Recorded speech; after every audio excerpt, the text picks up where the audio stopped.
Good evening, ladies and gentlemen, and welcome to Heti TV's foreign language news broadcast. My name is Peter Gardosh, and first, for the news in English. On Monday, the Israeli parliament, the Knesset, passed a bill limiting the legal principle of reasonableness in the government's judicial reform package, which will reduce the powers of the courts. A Knesset spokesman said that the bill received 64 votes in favor in the 120-seat Knesset, with no votes against as the opposition walked out of the chamber in protest. On the 10th of July, the parliament already passed the first reading of the proposal, which would prevent Israeli courts from overruling decisions made by elected officials on the grounds of reasonableness. We have taken the first step towards correcting the judicial system, said Justice Minister Yariv Levin, who described the process as historic. Across Israel, hundreds of thousands of people demonstrated against the reasonableness bill. Again, demonstration organizers said they would set up protests against the government of destruction and vowed to fight them to the end. They thanked the unprecedented democratic movement that has emerged in response to the government and said this is only the beginning. Meanwhile, demonstrators marched on Jerusalem streets, blocking traffic on main roads, to which police responded by using water cannons to disperse the crowds.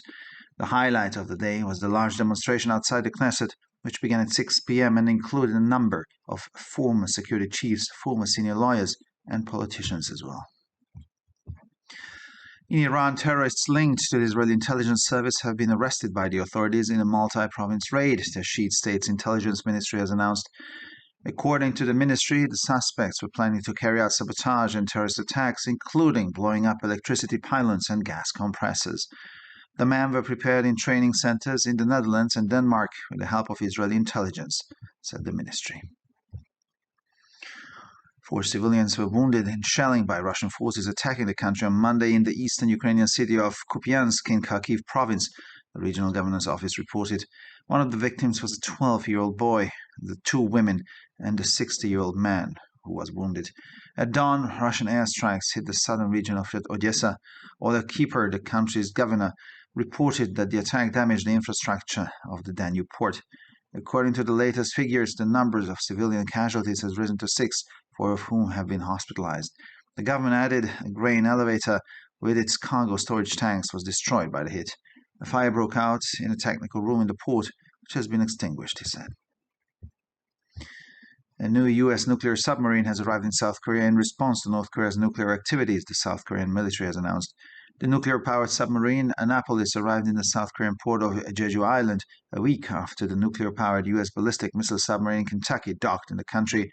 The last time a U.S. nuclear submarine equipped with ballistic missiles visited South Korea was in March 1981, when the Robert E. Lee arrived at the Pusan Naval Base. And finally, for the weather, thunderstorms are expected in several areas in the evening. Cloudy weather will continue tomorrow. The temperatures will average 14 to 17 degrees Celsius in the morning and 19 to 26 degrees Celsius in the afternoon hours. For further news, please visit our websites at www.hetitv.com or breuerpress.com. Thank you for your attention. So much for the news in English, and now for the news in German.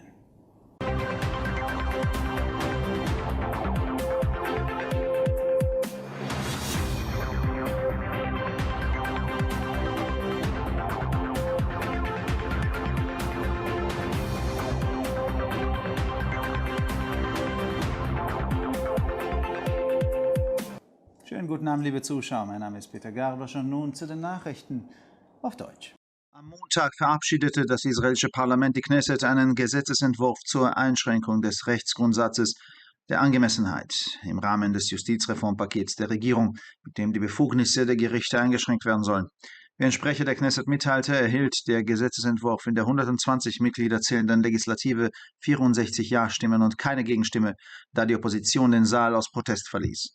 Am 10. Juli hatte das Parlament bereits die erste Lesung des Vorschlags verabschiedet, der israelische Gerichte daran hindern würde, Entscheidungen gewählter Beamter aus Gründen der Angemessenheit außer Kraft zu setzen. Wir haben den ersten Schritt getan, um das Justizsystem zu korrigieren, sagte Justizminister Yariv Levin, der den Prozess als historisch bezeichnete. In ganz Israel demonstrierten Hunderttausende von Menschen gegen das Angemessenheitsgesetz. Die Organisatoren der Demonstration kündigten an, ihre Proteste gegen die Regierung der Zerstörung zu verstärken und schworen, sie bis zum Ende zu bekämpfen. Sie dankten der beispiellosen demokratischen Bewegung, die als Reaktion auf die Regierung entstanden ist, und erklärten, dies sei erst der Anfang. Unterdessen zogen Demonstranten durch die Straßen Jerusalems und blockierten den Verkehr auf den Hauptstraßen, worauf die Polizei mit Wasserwerfern reagierte, um die Menge zu vertreiben. Der Höhepunkt des Tages war die Großdemonstration vor der Knesset, die um 18 Uhr begann und an der eine Reihe ehemaliger Sicherheitschefs, ehemaliger hochrangiger Juristen und Politiker teilnahmen. Im Iran haben die Behörden bei einer Razzia in mehreren Provinzen Terroristen festgenommen, die mit dem israelischen Geheimdienst in Verbindung stehen, teilte das Geheimdienstministerium des Schiitenstaates mit. Nach Angaben des Ministeriums planten die Verdächtigen Sabotage- und Terroranschläge, darunter die Sprengung von Strommasten und Gaskompressoren. Die Männer seien in Ausbildungszentren in den Niederlanden und Dänemark mit Hilfe des israelischen Geheimdienstes vorbereitet worden, teilte das Ministerium mit. In der ostukrainischen Stadt Kupiansk in der Provinz Kharkiv wurden am Montag 4 Zivilisten beim Beschuss durch russische Streitkräfte, die das Land angriffen, verwundet, wie das Büro des Regionalgouverneurs mitteilte. Eines der Opfer war ein 12-jähriger Junge. 2 Frauen und ein 60-jähriger Mann wurden verwundet. Im Morgengrauen wurde die südliche Region Odessa von russischen Luftangriffen getroffen. Ole Kieper, der Gouverneur des Bezirks, berichtete, der Angriff habe die Infrastruktur des Donauhafens beschädigt. Nach neuesten Angaben ist die Zahl der zivilen Opfer auf 6 gestiegen, von denen 4 ins Krankenhaus eingeliefert wurden. Der Gouverneur fügte hinzu, dass ein Getreidesilo mit seinen Lagertanks durch den Anschlag ebenfalls zerstört wurde. In einem technischen Raum des Hafens sei ein Feuer ausgebrochen, das inzwischen gelöscht worden sei, sagte er. Als Reaktion auf die nuklearen Aktivitäten Nordkoreas ist ein neues US-Atom-U-Boot in Südkorea eingetroffen, wie das südkoreanische Militär mitteilte. Das Atom-U-Boot Annapolis traf im südkoreanischen Hafen der Insel Jeju ein, eine Woche nachdem das mit ballistischen Raketen bestückte US-U-Boot Kentucky in dem Land angedockt hatte. Das letzte Mal, dass ein mit ballistischen Raketen ausgestattetes US-Atom-U-Boot Südkorea besuchte, war im März 1981, als die Robert E. Lee im Marinestützpunkt Pusan eintraf. Und schließlich zum Wetter. Für den Abend werden in einigen Gebieten Gewitter erwartet. Morgen ist es weiterhin bewölkt. Die Temperaturen liegen bei durchschnittlich 14 bis 17 Grad Celsius am Morgen und zwischen 19 und 26 Grad am Nachmittag. Für weitere Nachrichten besichtigen Sie bitte unsere Webseiten www.hettitv.com sowie www.breuerpress.com.